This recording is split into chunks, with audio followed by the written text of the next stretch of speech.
Welcome to today's video where I'll share information on the Core Standard 2, Rights and Needs of Patients. Hi, I'm Kath and I'm here to navigate your practice to success. One of the new indicators of the RACGP 5th Standards is our clinical team considers ethical dilemmas. What is an ethical dilemma?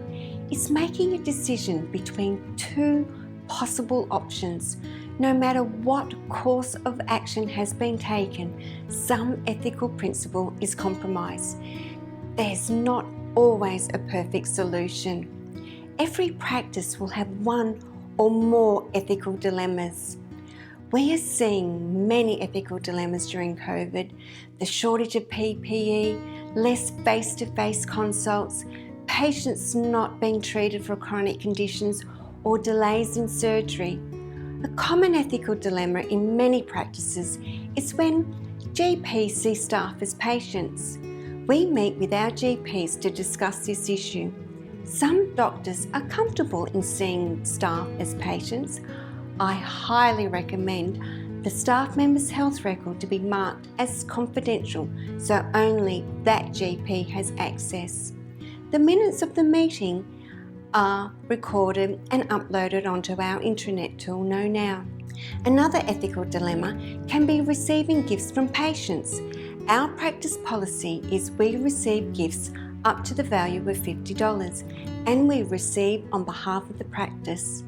An area of concern when receiving gifts is that it could be seen as a bribe or the patient may think they will receive special consideration. Other ethical dilemmas can be not renewing a patient's driver's license, relationships between GPs and patients, or relationships between GPs and staff. A GP may need to tell a patient that they have a terminal illness. Our ethical dilemma policy is in our policy procedure manual. We discuss current and potential ethical dilemmas with solutions with our practice team. We record them in the Ethical Dilemma Register in Know Now. You need to keep a register of ethical dilemmas and these need to be available for your accreditation agency or the surveyors on the day of your accreditation visit. One easy way to do this is to enter them into the Ethical Dilemma Register in Know Now. In your practice, how do you consider patients' rights, beliefs, and their religious and cultural backgrounds? We are all different. We need to respect our patients. I also believe this extends to the whole practice team. Cultural awareness courses are great for staff as part of ongoing training. An example of considering patients' rights could be a female patient only wants to see a female GP. If your practice doesn't have a female GP, you may consider employing a nurse who can do cervical screening or refer the patient to another practice. Sometimes a patient has seen a GP about a certain condition and they chat to the nurse or receptionist that they really don't want to go ahead with the planned treatment. What do you do? If a patient refuses any specific treatment, advice or procedure, the GP is always notified. The GP will discuss options with the patient. At our practice, we have a refusal of medical treatment form that the patient completes and signs. All is documented in the patient's health record. Patients will sometimes ask for a second opinion. The GP could refer to another GP in your practice or to a GP at another practice. Again, this is always documented in the patient health record. No doubt, you will have a patient that the GP feels the doctor-patient relationship has broken down.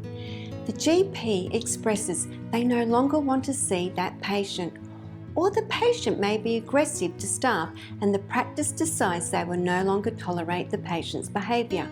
Usually, the GP will discuss this with the patient and offer alternative GPs in the area. We have had a case where it would be difficult for the patient to be present to discuss the situation, and we have sent a letter via registered post explaining we can no longer see them. We always consult with our medical defence organisation who draft the letter for us, Again, this is recorded in the patient's health record. During COVID, most practices would have an isolation room or area. We still need to have a room or area for patients who are distressed and the need of privacy. This can be challenging at the moment if it is the same room or area you were using for your isolation area. You may need to use an office staff room or have the patient wait in the car until they're ready to be seen. Depending on the situation, it would be a good idea to have a staff member check on the patient if they are alone in a room. We have medical and nursing students at our practices. We have a sign displayed at reception and we have a consent form for patients to complete and sign, acknowledging that they are okay to have a third person in the consult. This is always managed before the consultation begins. When a patient presents with a family member or carer, consent is also asked before the consult starts. This is recorded in the patient's health record. If a chaperone is requested, consent is always obtained and recorded. Should a patient decline a chaperone, this should definitely be documented in the patient's health record. Our practice has been designed to accommodate patients with disabilities or special needs. We have accessible toilets and parking. If your practice is in an older building, patients may not be able to attend. I have been to a practice that was located on a second floor and was only accessible by stairs. The GPs at that practice provided home visits to these patients. Also at the moment, practices can utilise the telehealth or video consults for patients who cannot attend the practice. You may have a patient attend your practice with an assistance animal. These animals are not pets and they must meet a certain criteria to be an assistance animal. One important takeaway message from this standard is to have thorough and up-to-date documentation in the patient's health record. Make sure you watch my next video for more information on meeting the RACGP standards.